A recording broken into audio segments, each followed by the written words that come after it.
se está trabajando, diríamos, en el proceso de picado, traslado y aquí la acumulación. O en el otro caso vamos a hablar de la enificación, que es el proceso de deshidratar el recurso para luego almacenarlo en seco. Y aquí ustedes ven tipo fardos y tipo rollo, ¿no? Bien, por eso aclararles que nosotros podemos guardar forraje como ensilado, que no es más que hacerlo en estado verde, en estado fresco, como el que vimos en el Prado. El lenificado, que ya es el otro proceso de deshidratarlo hasta que llegue a una humedad menor al 25% para que una vez acumulado el material no tiene ningún riesgo de que se nos eche a perder. Y una tercera opción que es muy poco usual, se llama enolaje. Ya vamos a verlo también. Se requiere unos equipos especializados para poder hacerlo, pero es, diríamos, una metodología intermedia entre el ensilado y el lenificado y es también, diríamos, una alternativa técnica o tecnológica para guardar forraje, ¿no? Algo importante que nosotros debemos tomar en cuenta en todo esto es que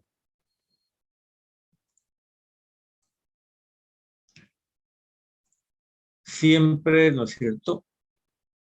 Ya vamos a hablar de planificación forrajera anual y eso es necesario aclarar. Cuando nosotros decimos, ¿qué pasa? A ver, ¿quién me dice?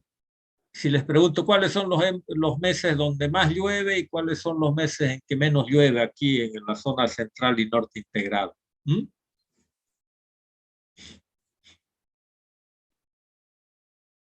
Cuando comienza la época de lluvia ya de manera continua y se hacen cultivos, ¿no? Octubre, Anuales, septiembre, octubre.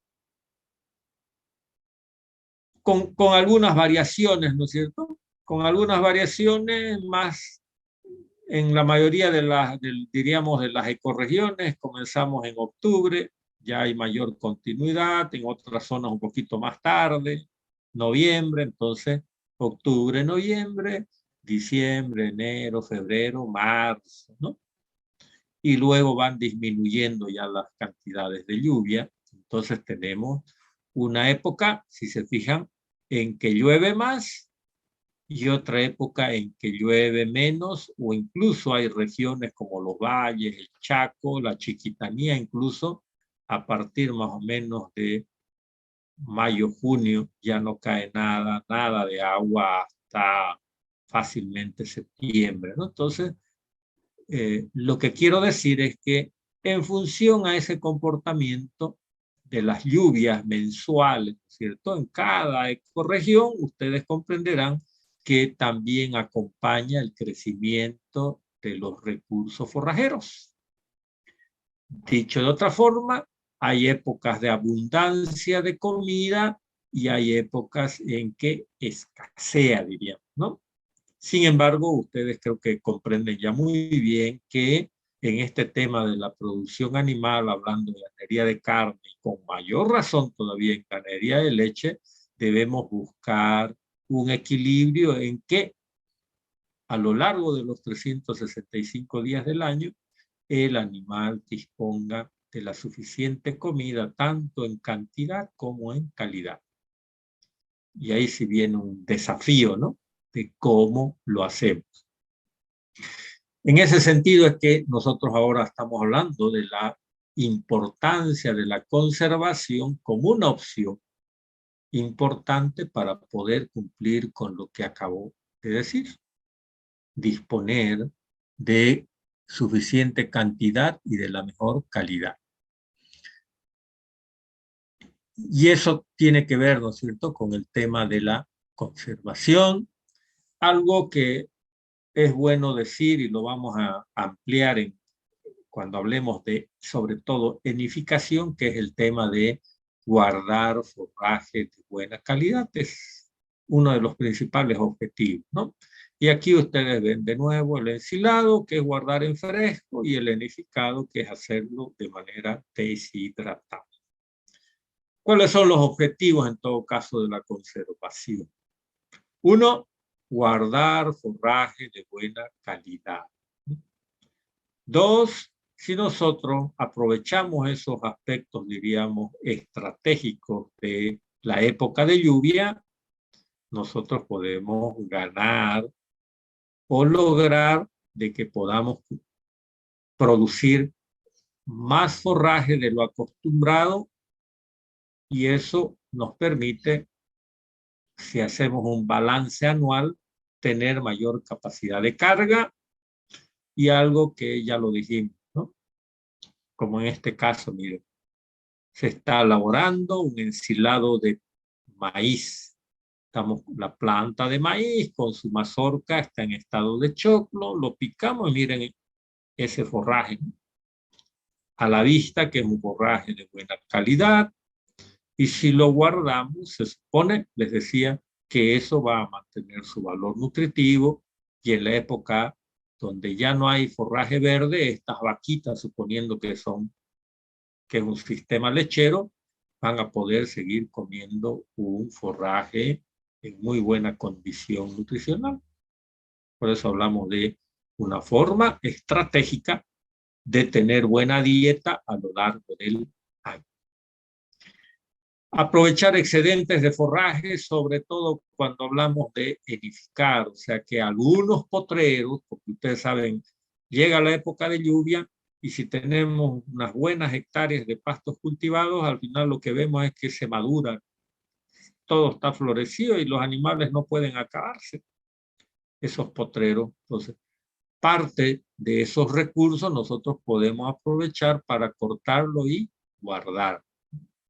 Entonces, los excedentes podemos aprovechar de guardar para cubrir en la época en que nos falta. Y esto, como decíamos, nos ayudaría a que nuestros animales la mayor parte del año coman un forraje similar al que se cuenta durante la época de lluvias.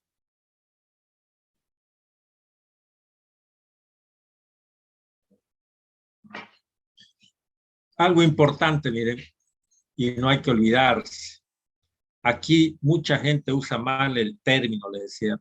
Muchos dicen, le estoy dando silo a mis vacas, y ustedes desde el punto de vista técnico deben saber que el silo es el depósito, es el envase, ¿ya? Porque lo que nosotros producimos se llama ensilado. En portugués, diríamos, los brasileños hablan de silaje. Es el producto, ese es el nombre correcto.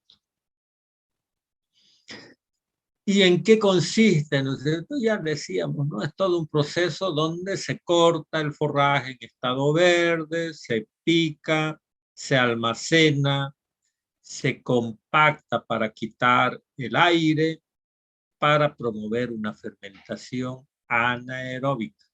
Eso es clave. Y hay muchas formas de hacerlo, desde el uso de pequeñas maquinitas picadoras, donde necesariamente tenemos que cortar el material en el potrero, acarrearlo y ir poniendo de una, de dos, de tres plantas, y ahí va acumulándose para luego sellar y tener, por decirles, a partir de los 50 días ya un material listo para utilizar. Y eso, miren, es un ensilado de maíz. ¿Qué tiene de particularidad? Bueno, en este caso no lo estamos viendo color verde, verde como cuando lo guardamos, pues por supuesto, porque diríamos, parecería que tiene un pequeño precocido, ¿no? Precisamente porque pasó por el proceso de fermentación, donde la temperatura fácilmente superó los 60 grados, pero eso no lo altera, mantiene su valor nutritivo.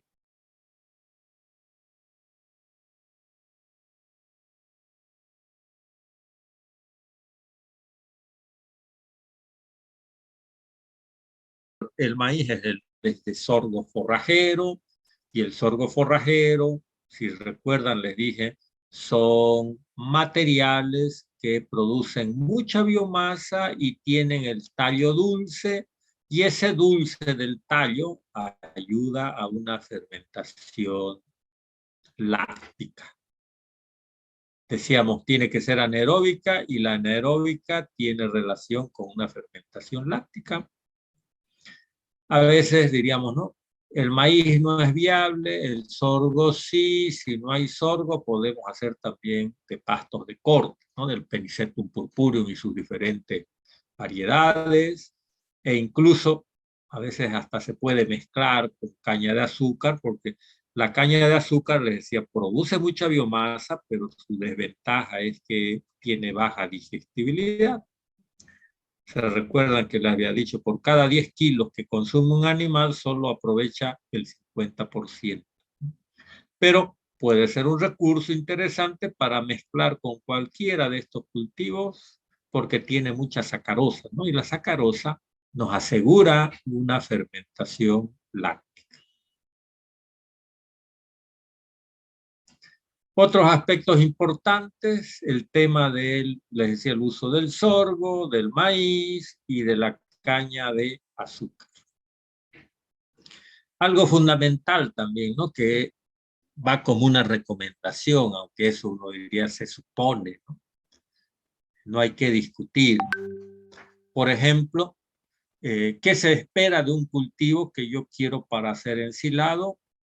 Está, decíamos, el maíz, porque tiene alto rendimiento. El sorgo forrajero, alto rendimiento. La caña de azúcar, alto rendimiento por metro cuadrado. Importante. Y si rinde mucho, seguro que debe tener una buena proporción, porcentaje de materia seca. En el caso, por ejemplo, si hablamos del cultivo del maíz, de la caña, del sorgo, fácilmente por cada, diríamos, ¿no? Por cada 100 kilos de material picado, fácilmente el porcentaje de materia seca ronda el 25%. O sea, por cada 100 kilos de materia verde, tenemos 25% de materia seca. Entonces, cumple los requisitos, todos tienen en realidad buen balance entre carbohidratos y proteína. ¿Qué diríamos? Claro, depende del momento en que nosotros elaboremos ese ensilado. Dependiendo de la variedad, del estado en que lo vamos a elaborar, esa relación tallos, hojas, o hojas, tallos, diríamos, tiene que ser buena, y nos dice finalmente adecuado periodo vegetativo. La mayoría de ellos rondan los 90, 95 días, ¿no? Entre maíz, sorgo. Bueno, la caña de azúcar, ya saben, su ciclo es más largo, ¿no? Normalmente estamos hablando de 180 días. Una recomendación, por ejemplo, si decimos queremos hacer ensilado de maíz, es el mejor. Y aquí ustedes pueden ver en la imagen el grano del maíz, y esto cuando dice lechoso, se refiere a cuando nosotros lo tenemos en estado de choclo, ¿cierto? Cuando metemos la uñita y sale líquido.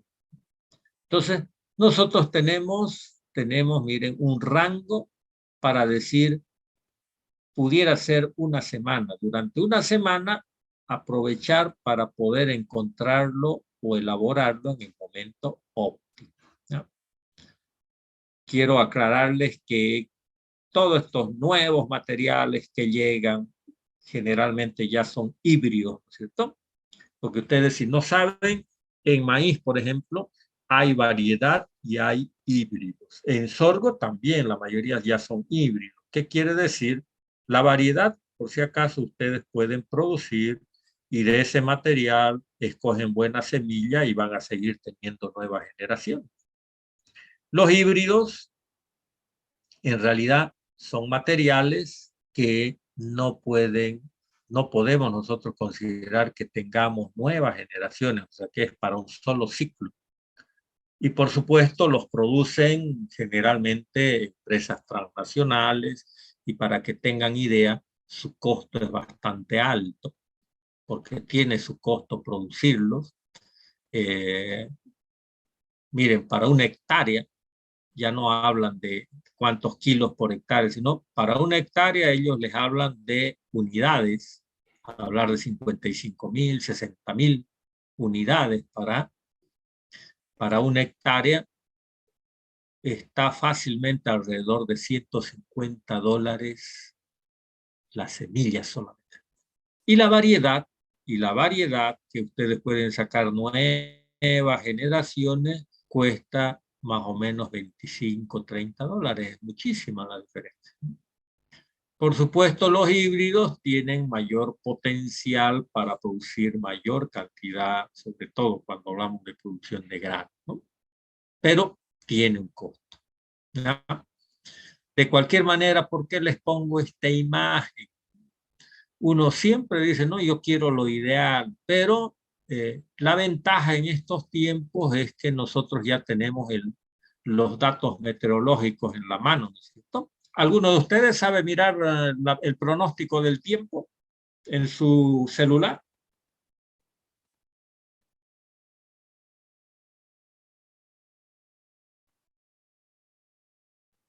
¿Sí o no?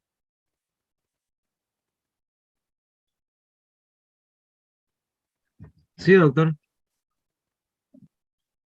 ¿No es cierto? Incluso normalmente nos dicen los próximos 14 días que cómo va a estar el tiempo. Y por supuesto eso es una ayuda en el sector agropecuario.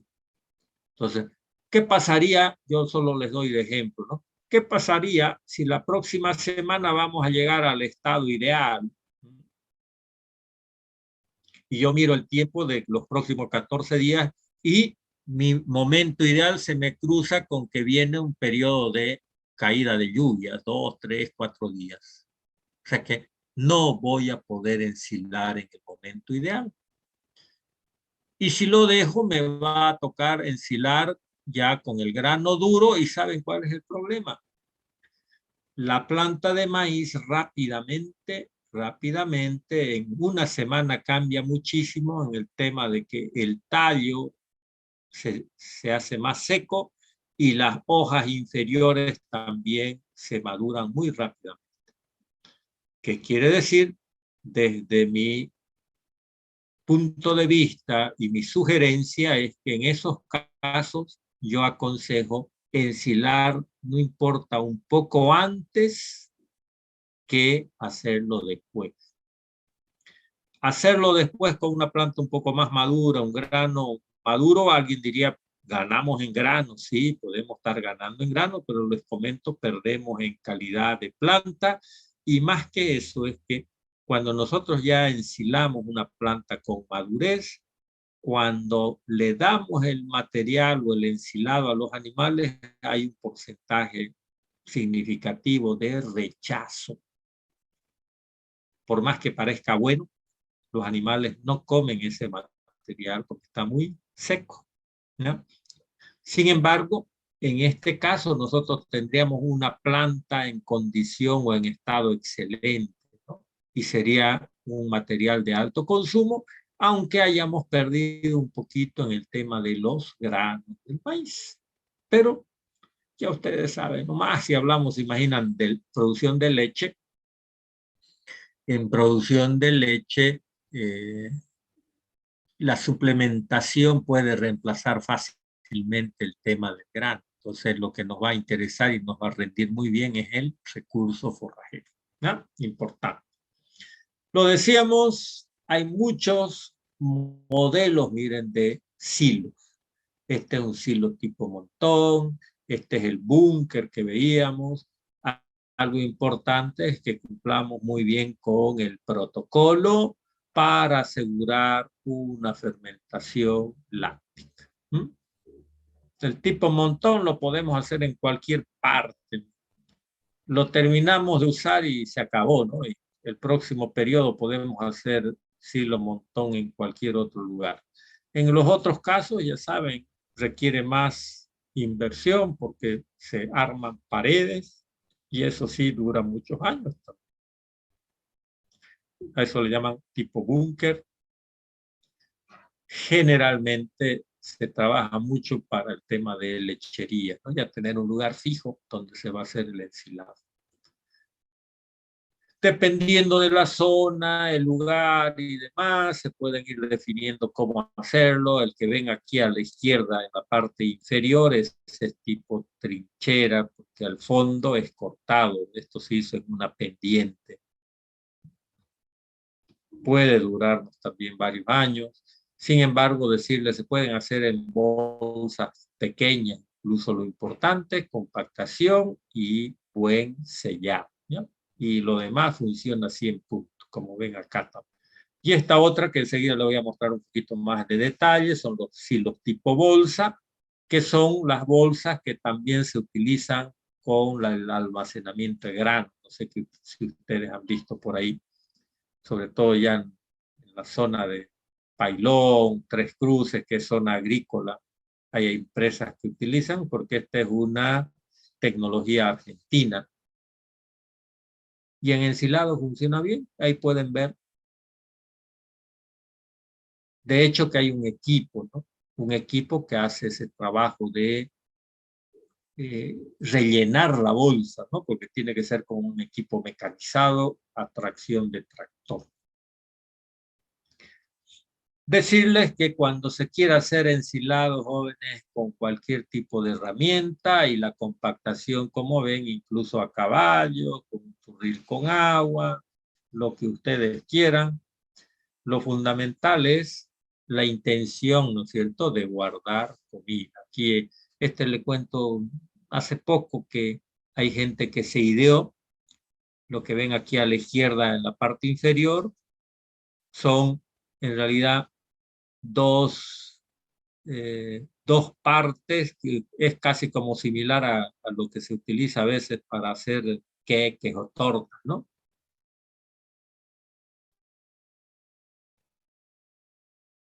Zona, queda bien la horma, sacamos el material, amarramos y luego incluso lo cubrimos con un hule y ya está para que entre al proceso de animar. Desde el punto de vista ya más sofisticado, diríamos, miren, aquí en Santa Cruz hay unas 3, 4 empresas grandes que dan el servicio de ensilado y, y,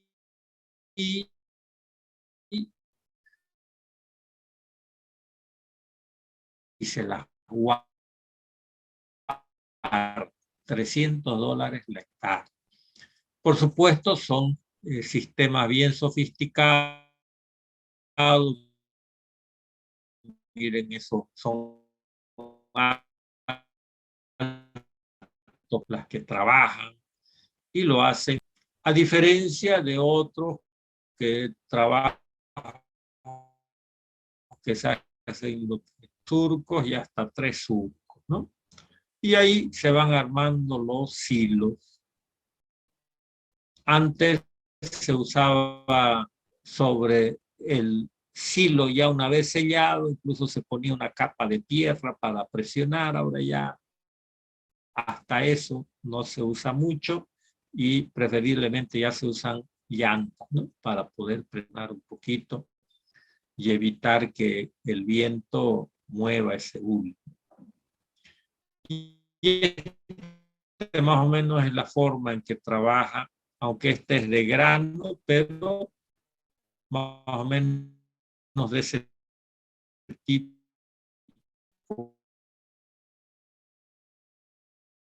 se utiliza. Entonces hay una diversidad de opciones y depende en qué nivel nosotros podemos estar de inversión y demás.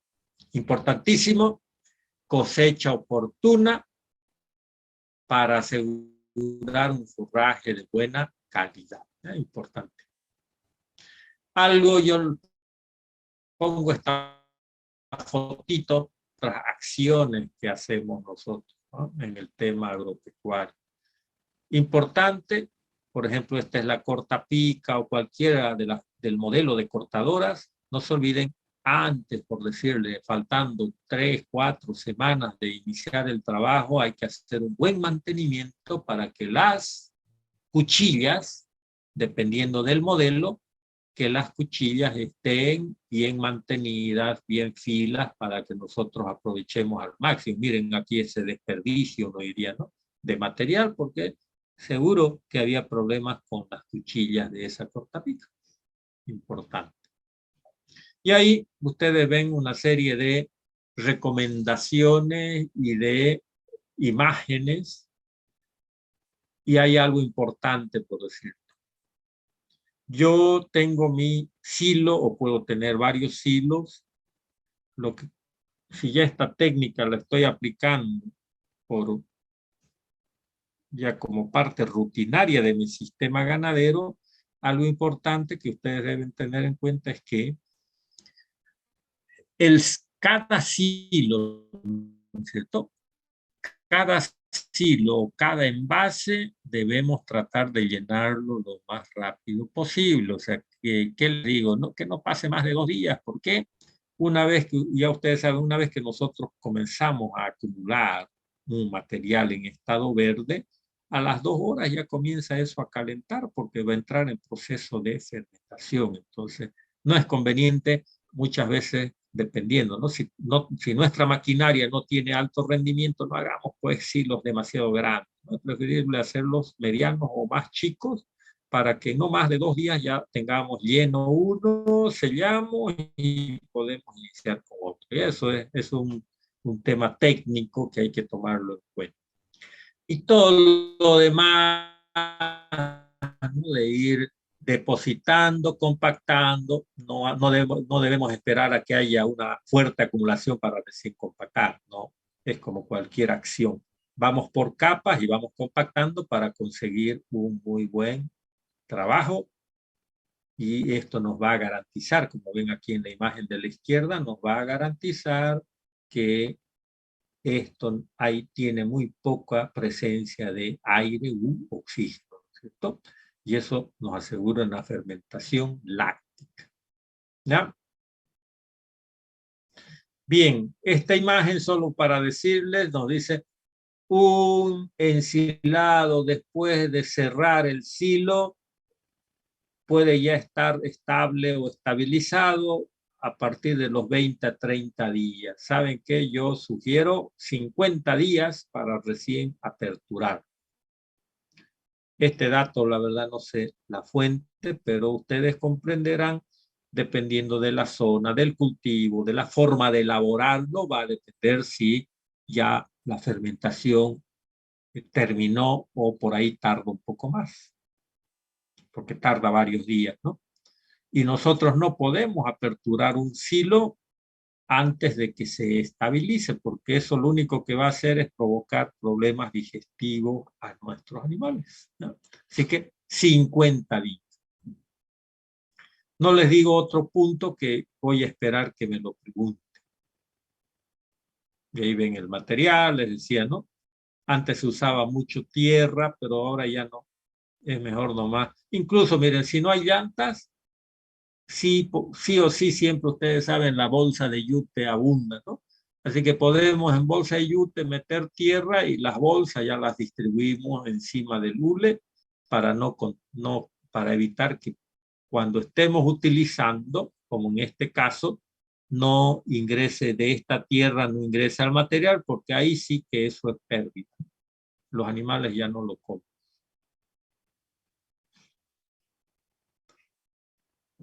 Temas importantes, miren, otra forma se llama silo de autoconsumo, porque los animales de manera directa comen, ¿ya? Esto se lo hace con vacas en ordeña o vacas lecheras, se lo hace con animales de carne también, y ya ustedes comprenderán, esta cintita está electrificada, por eso que los animales la respetan, ¿no? Finalmente, en el tema del ensilado, decirles de que cuando es primera vez que nuestros animales van a consumir, ustedes entenderán de que ellos necesitan un periodo de acostumbramiento, que a veces puede tardar 1, 2, hasta 3 días, ¿no? Y hay que tenerlos ahí algunos Sufren de hambre hasta que tienen que probar el material y después ya no lo quieren dejar tampoco, ¿no? Bueno, les voy a decir, esperaba que me pregunten, pero la otra pregunta pendiente es, ¿no? ¿Cuántos años nos puede durar un ensilado? Y debo decirles de que si este material está bien hermético, no hay ninguna presencia de que por ahí se nos perfore el hule, le entre agua o cualquier otra cosa. Este material, hay trabajos que indican que puede estar 10 años guardado y no pasa nada. Solo lo único que sucede es que se deshidrata, pierde humedad, ¿ya? Porque un ensilado término normal tiene alrededor de un 40% de humedad. Así que va, más parece un heno, por eso, ¿no es cierto? Es un silo que seguramente fácil tiene 2 a 3 años de haber sido elaborado. De cualquier manera, de cualquier manera, eh, nuevamente es importante que ustedes comprendan. A veces hacemos una muy buena cantidad, pero ¿qué pasa? Como decía su compañero, estamos acostumbrados a que nos llueve en octubre, noviembre y nos cayó lluvia en septiembre. Entonces se nos adelantó la época y ustedes comprenderán que cuando ya los animales comienzan a comer forraje verde, comienzan a dejar de consumir este material. Prefieren lo verdecito. Entonces nosotros podemos dejar silos guardados para el siguiente periodo seco, ¿no? Y no pasa nada si aseguramos que no le penetre humedad. ¿Ya? Eso es importante. Bien, ¿alguna otra pregunta, tal vez algún detalle se me fue respecto al ensilado? ¿Alguna duda que tengan?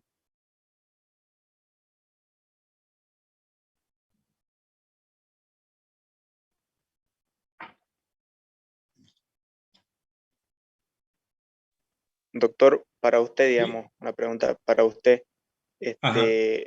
¿cuál preferiría, o sea, hacer el ensilado de maíz o de sorgo forrajero para usted, digamos, en su experiencia? ¿Cuál de los dos preferiría mejor?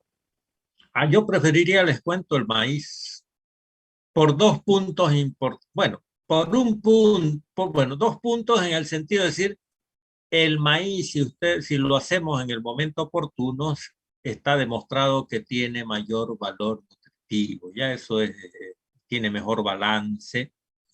Y segundo, no sé, de repente en nutrición habrán hablado o ya lo han hablado tal vez en el tema de alimentos.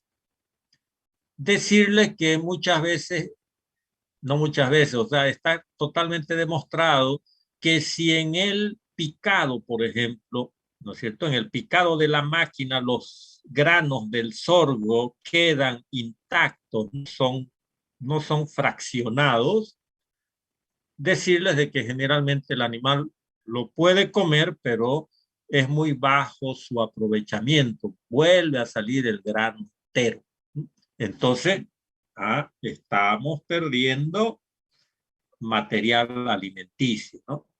Sin embargo, ¿qué les digo? Ya con todas esas inquietudes, entiendo que hay nuevas máquinas picadoras que ayudan a también fraccionar el grano de sorgo, pero yo estoy casi seguro que la mayoría de estas cortapicas, ¿no es cierto? Porque gran parte de lo que hacen ensilado lo hacen todavía con maquinitas nomás relativamente pequeñas, no están fracturando la semilla del sorgo. Esa es mi apreciación. No sé si tal vez alguno de sus docentes o alguien lo hubiera comentado. Creo que no, doctor, gracias. Esa era mi, mi pregunta o mi inquietud. Bueno, yo creo que les comenté, por ejemplo, en el Prado se hace poco de maíz, pero no es porque no sea bueno, sino porque como ya estamos rodeados de urbanizaciones, más también algo, los mismos trabajadores que viven cerca del Prado, hasta que el choclo llega a su estado ideal para ensilar. Ya hay mucha mazorca que salió, pues, ¿no? Seguramente para hacer tamales, ¿no? Así que por eso predomina más el uso del sorgo.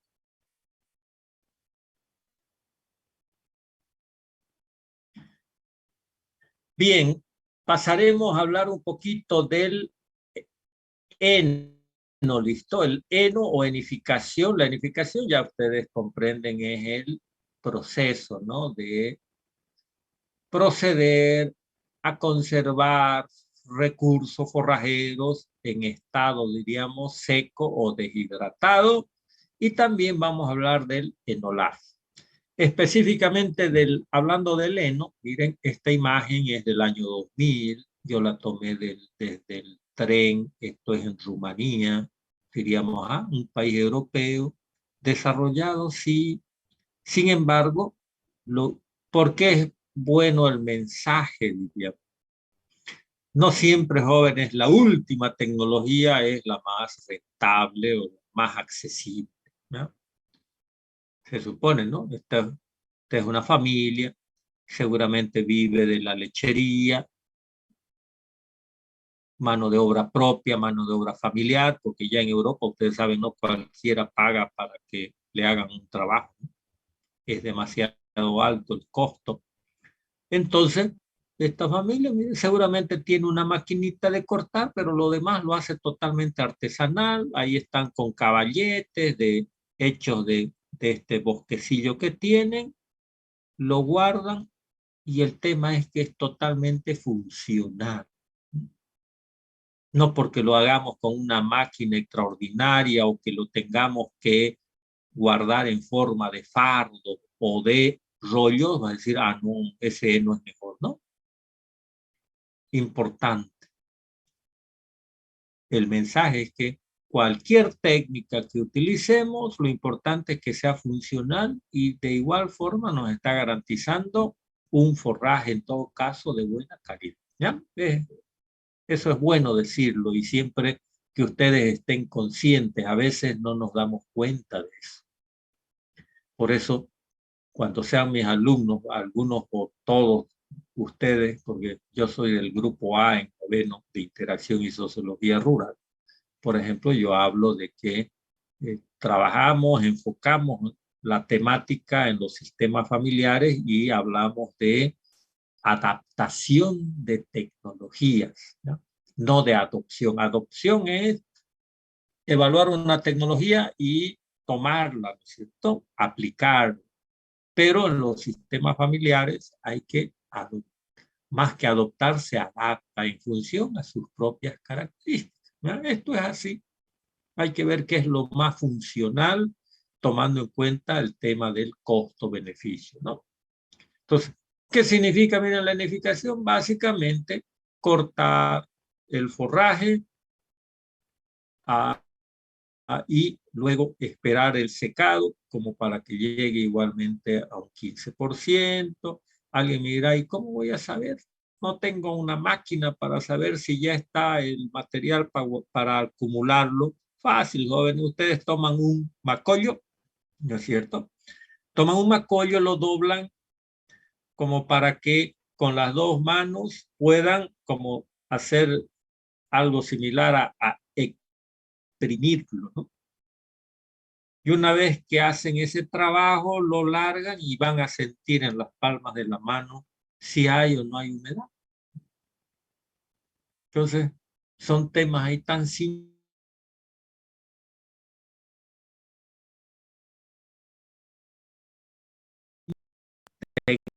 de la manera más correcta. Algo importante que lo voy a estar recalcando, digamos, miren, tiene que ver con este párrafo. ¿Qué nos dice? Se supone, y es un objetivo importante de la conservación de forraje, que, ¿se acuerdan que dice? Guardar forraje de buena calidad. O sea que en la época de lluvias cortaríamos un pasto en estado vegetativo, ¿cierto? ¿O prefieren ustedes en estado reproductivo? ¿Cuál es la diferencia si hablamos desde el punto de vista alimenticio entre vegetativo y reproductivo? ¿Cuál es la diferencia de esos dos estados desde el punto de vista nutricional?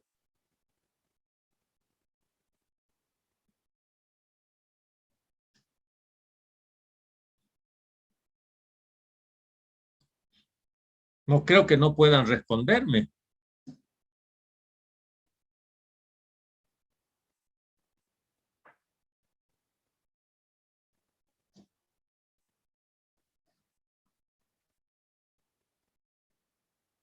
¿De verdad que no saben?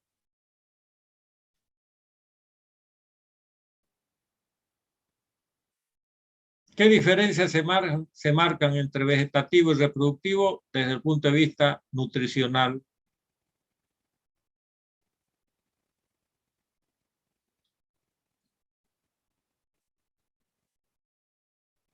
O por lo menos dígame, pues, jóvenes, por eso hemos sacado mala nota. Sí, a ver, escucho. Y en el estado reproductivo más bajo el porcentaje, digamos, de la nutrición de la planta.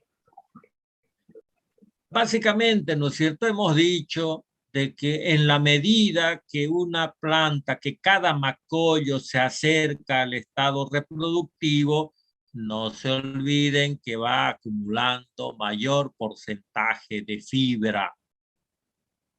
Y cuando hablamos de fibra, hablamos de celulosa, hemicelulosa y sobre todo lignina, que es más indigestible, ¿no es cierto?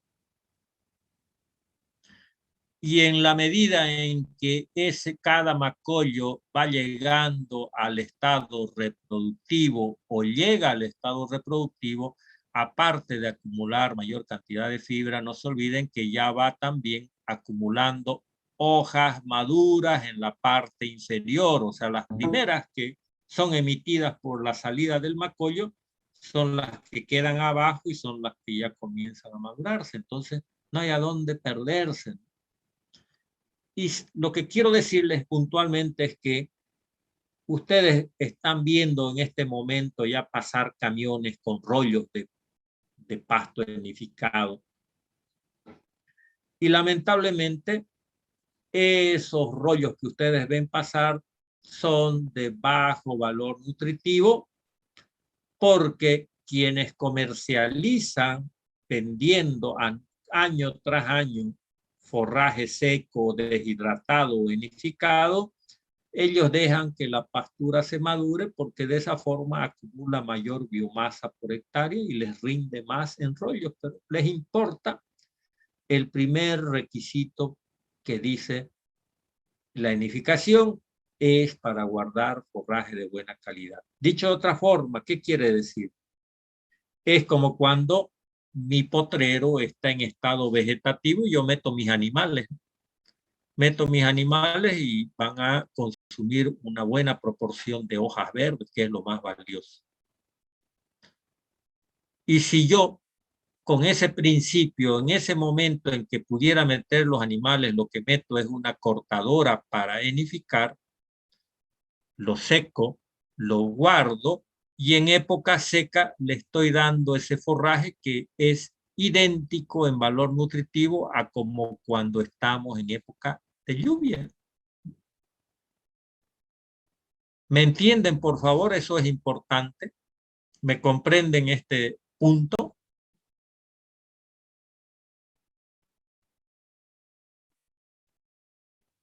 Sí, doctor. Sí. Bueno, esperaría que se les quede ahí en la cabecita, jóvenes. Es fundamental eso.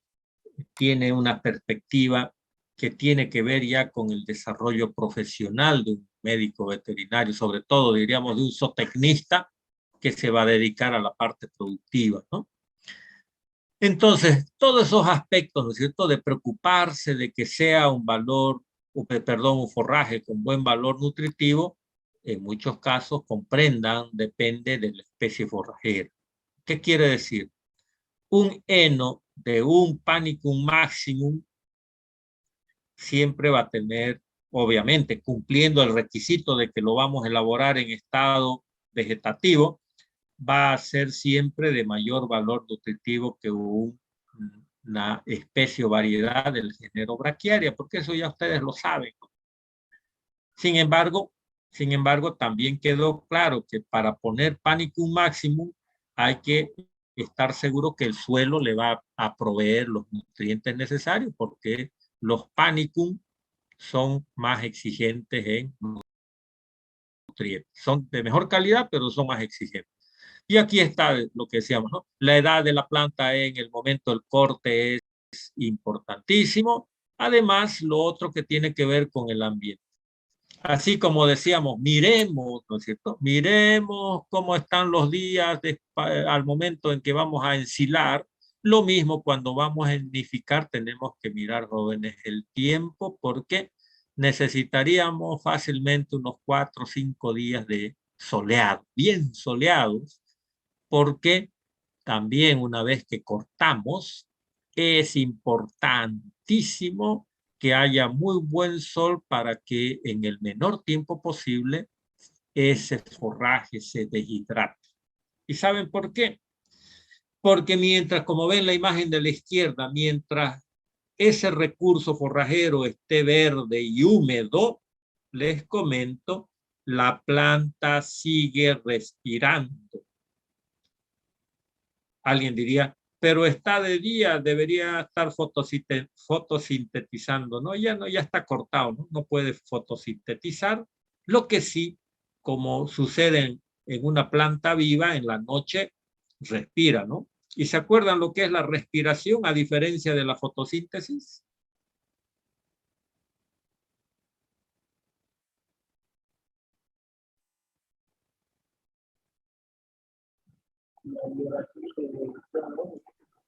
¿Ah?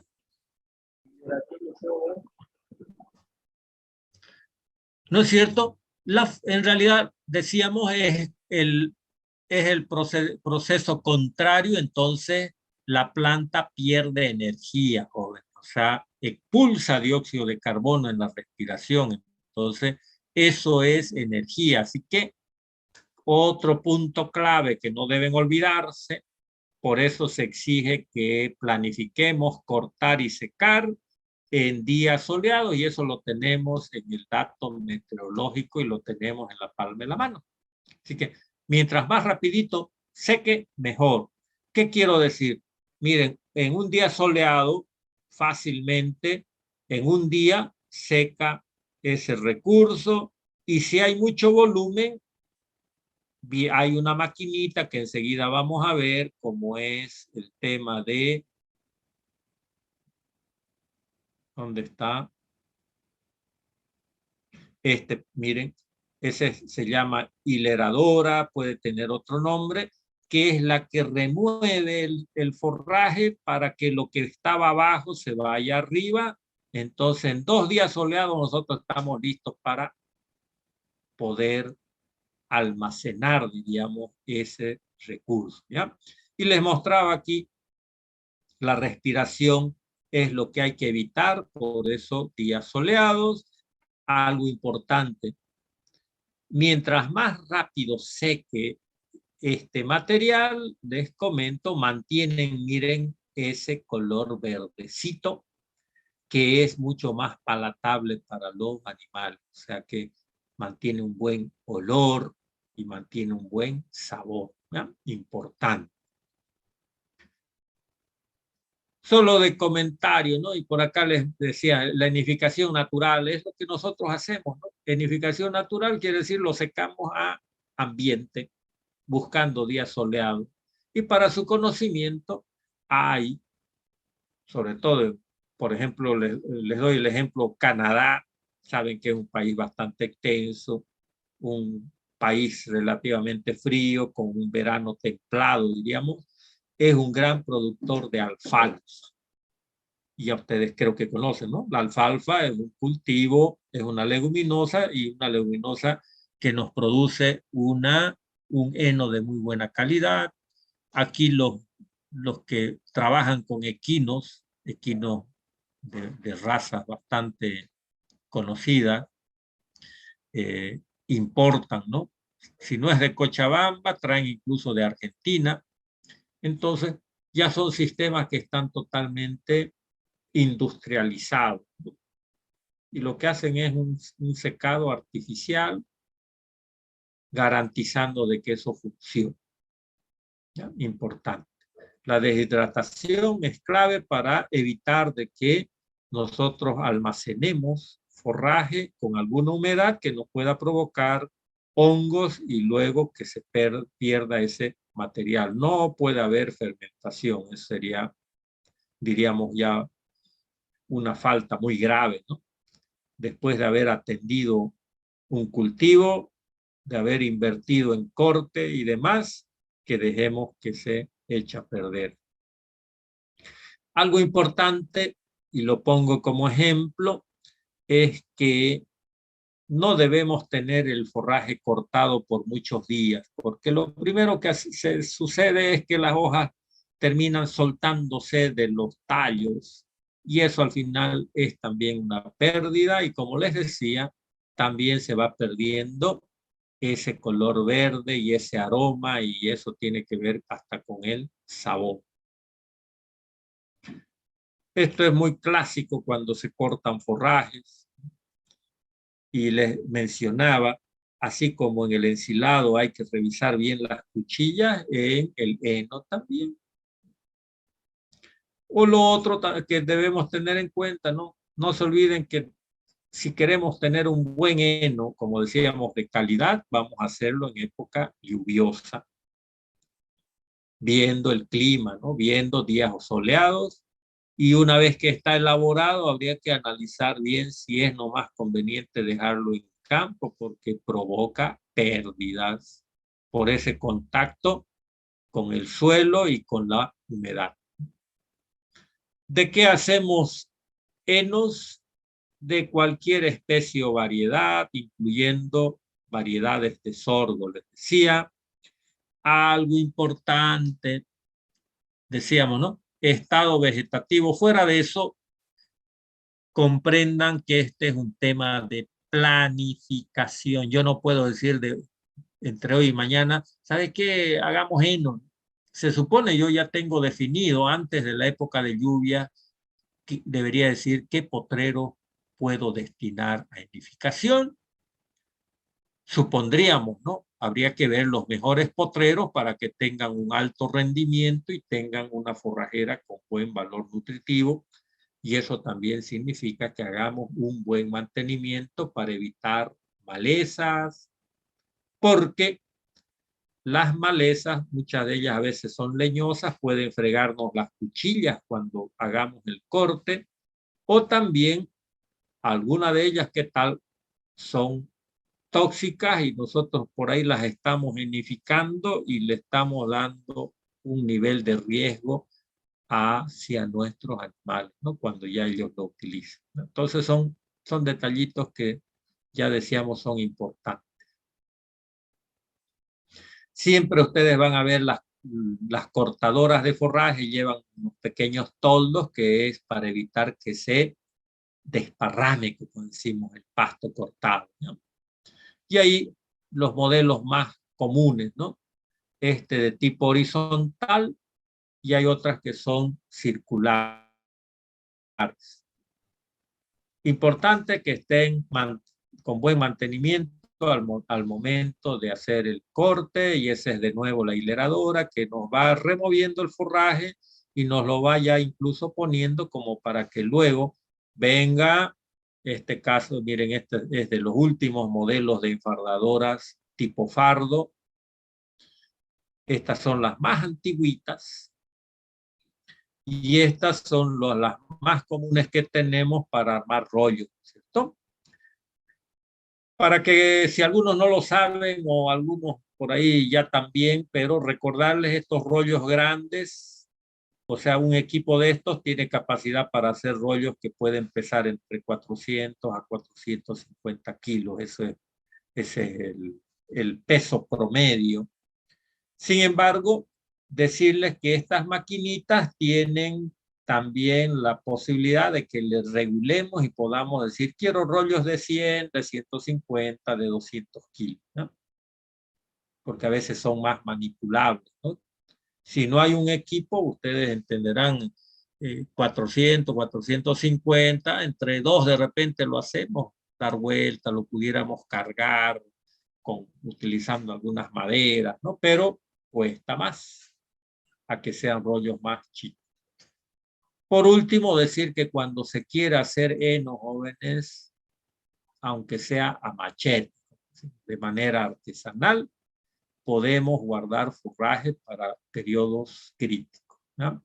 El almacenamiento, ya decíamos, asegurarse que esté seco, de cualquier forma, como veíamos al inicio, y por supuesto, siempre tratando de evitar pérdidas, porque que llegue ya a fardo o arroyo tiene un costo y tenemos nosotros que saber aprovechar de que no tengamos pérdidas, ¿ya? Ya ustedes comprenderán, cuando se dota a los animales, puede hacérselo de manera directa, así en rollos. Una sugerencia o consejo es que cuando lo vamos a dar en rollo, los animales tengan jóvenes acceso a esta ubicación del rollo, que no tengan acceso a la parte lateral. De esta forma, frontal, ellos aprovechan mejor porque van jalando, van jalando, van jalando, ¿no?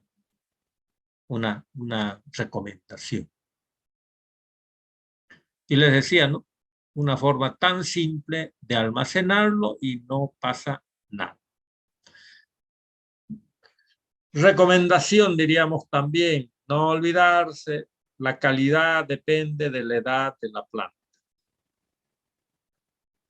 Obviamente ahí podemos, según la especie o variedad, monitorear, ¿no es cierto?, el tamaño, flexibilidad de los tallos, que no estén tan lignificados, la relación hojas-tallos y clave el tiempo de secado. Otros aspectos, la humedad, ya decíamos, ya dijimos también, planificar qué potreros para que estén limpios. La edad, dijimos, de la planta define el valor nutritivo, el tiempo de secado, el color y el aroma y sabor, ¿no? Aquí ustedes pueden ver las maquinitas, ¿no? Básicamente que la cortadora, la hileradora y luego viene la enfardadora o en este caso la enrolladora.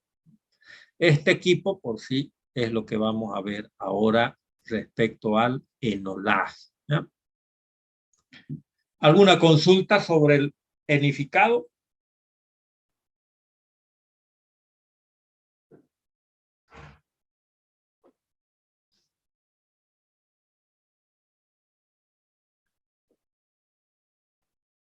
Solo mencionar, miren, ¿ustedes han visto cómo en el campo almacenan la leña cortada?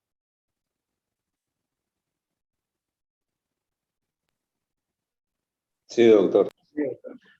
Algo parecido nosotros podemos hacer para guardar el heno, ¿no? Tal vez no de esta forma, pero sí, a veces podemos hasta usar el tronco de un árbol, luego podemos poner 2 postes, pónganle a 2, 4 metros, y podemos poner un poquito de madera abajo y luego acumulamos.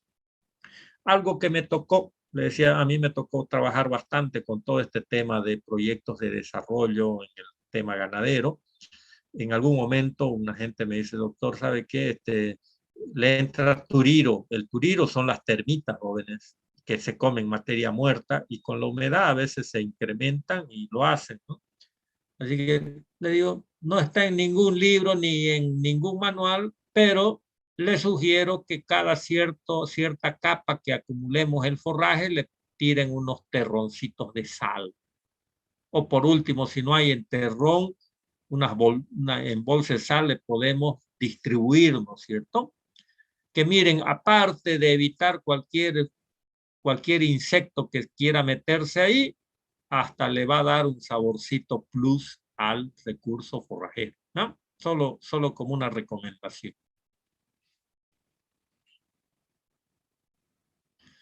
Bien, para cerrar, miren, el enolaje, les decía, es una técnica mixta, diríamos, entre ensilado y enificado, con la diferencia de que en el enolaje cortamos el forraje y no vamos a esperar a que tenga menos de 20% de humedad para que no se eche a perder cuando lo almacenamos.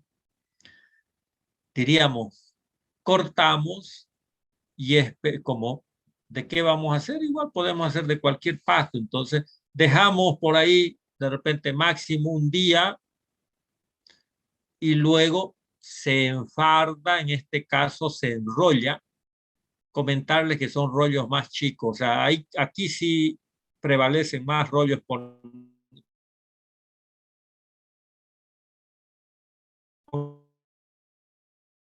al máximo. En este caso,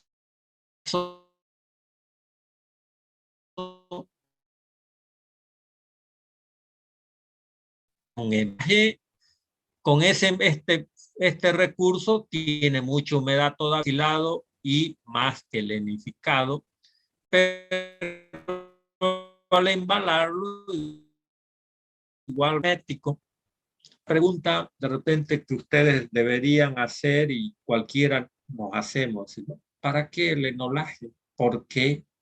¿O agua ensilado o agua enificado? Bueno, por ahí les comento, no se lo especifica, pero es una técnica que permite conservar o guardar forraje en zonas bastante húmedas donde llueve mucho y por ahí no hay momentos como para lograr enificar, o el hecho también de decir, no, igual aquí llueve mucho, entre enero y febrero es muy lluviosa, pero pudiéramos, en vez de perder tiempo y dejar que mi pasto se madure, pudiéramos hacer enolaje, porque no me exige que el material esté totalmente seco o con muy bajo porcentaje de humedad, ¿no? Entonces, tiene ciertas ventajas, ¿no? Que nos dicen, no necesitamos ya guardarlo como el heno o protegerlo como el heno, porque ya está bien embalado y lo podemos dejar en los potreros, jóvenes. Y cuando digamos que los animales deben comer, vamos y cortamos el hule y está todo en 100 puntos, ¿no? O sea que pudiéramos decir, tiene ciertas ventajas. Y ya mencionábamos, ¿no? Nos puede permitir guardar forraje en periodos en que no podemos enificar. Otros aspectos que tienen que ver con todo ese tema, si tenemos todo el equipo, cortadora, ¿no es cierto? Y luego ni siquiera ya la hileradora, porque no necesitamos remover cortadora, y luego viene la enrolladora, y creo que un solo tipo que maneje la maquinaria va a hacer todo el trabajo, menos requerimiento de mano de obra, y ustedes pueden volver a ver ahí todo lo que significa hacer el enolaje y las desventajas, pues, ¿no? Por un lado, que se tenga que tener mucho cuidado de embalar muy bien. Lo otro tiene su costo, ¿no? Miren, el equipo tiene su costo y el hule tiene su costo, ¿no? Por supuesto que para justificar ese costo tenemos que entender que debemos hacer enolaje de recursos forrajeros de muy buen valor nutricional. Ya eso es importantísimo. Por último, mostrarles solo de imágenes, esto hay bastante en la web, que hay regiones, hay países donde ya todo está tan mecanizado e industrializado que hay equipos muy sofisticados que nos hacen o nos procesan, ¿cierto? Materiales en grandes cantidades, cientos, ¿no?, de hectáreas, y también en este caso otro equipo distinto, la misma función pero distinto el modelo, diríamos, para volver a hablar del enolaje. Y se pueden hacer muchísimo material, y uno diría, ¿y dónde? Básicamente son regiones donde diríamos, los periodos son extremos, ¿no? Periodos muchas veces muy lluviosos pero cortos y épocas muy secas y largas, ¿no? Entonces, ganadería en grandes cantidades, en grandes poblaciones, sí o sí van a requerir de que se tenga que guardar forraje. Preguntas.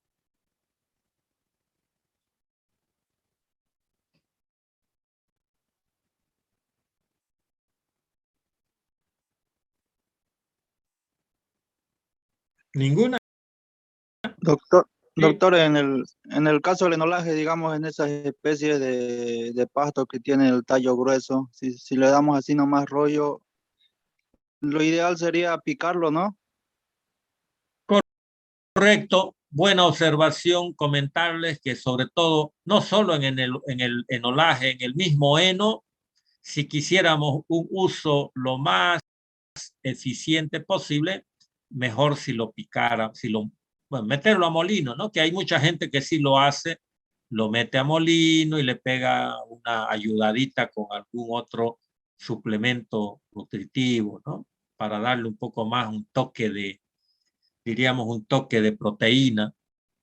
De cualquier manera, en todo esto siempre decimos no hay receta, ¿no? Ya uno tiene que ver qué tipo de ganadería es, si muchas veces estamos hablando de buscar nomás a mantener los animales eh, en una ganadería de cría, pues está perfecto, rollos nomás ahí que ellos cosechen y le ponemos una sal proteinada, trabajan muy bien.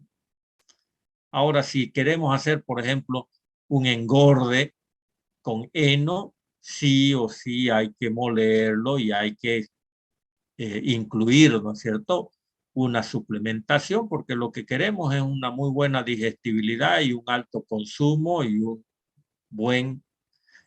una buena ganancia de peso.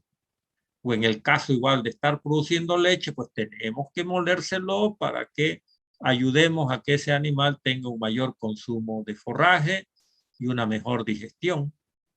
Y eso es importante. Ya depende del sistema del cual estemos hablando. ¿Listo?